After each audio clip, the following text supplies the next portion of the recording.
امریکہ نے سلامتی کونسل میں واضح کر دیا کہ ایران میں قتل و غارت روکنے کے لیے تمام آپشنز زیر غور ہیں۔ صدر ڈونلڈ ٹرمپ باتیں نہیں، ایکشن لینے والے شخص ہیں۔ ایران نے بھی واضح کر دیا جارحیت کی گئی تو فیصلہ کن جواب دیں گے۔ پاکستان نے طاقت کے استعمال سے صورتحال مزید سنگین ہونے کا خدشہ ظاہر کر دیا۔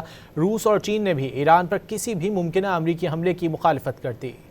ایران کی صورتحال پر اقوام متحدہ کی سلامتی کونسل کا اجلاس ہوا۔ امریکی مستقل مندوب مائک والز نے واضح کیا کہ ایرانی حکومت کے مظالم ختم کرنا ہوں گے۔ انہوں نے ایران کو مذہبی نظریات کے نام پر امریکہ اور اسرائیل کی سلامتی کے لیے بھی خطرہ قرار دیا۔ ایرانی مندوب امیر سعید نے بھی دو ٹوک الفاظ میں بتا دیا، ایران معاملے کو سفارتی طریقے سے حل کرنا چاہتا ہے، مگر براہ راست یا بالواسطہ جارحیت کی گئی تو فیصلہ کن جواب دیا جائے گا۔ پاکستان کے مستقل مندوب عاصم افتخار نے واضح کیا کہ اقوام متحدہ کا چارٹر طاقت کے استعمال کی مخالفت کرتا ہے۔ مسائل کے حل کے لیے پاکستان سفارتی کوششیں جاری رکھے گا۔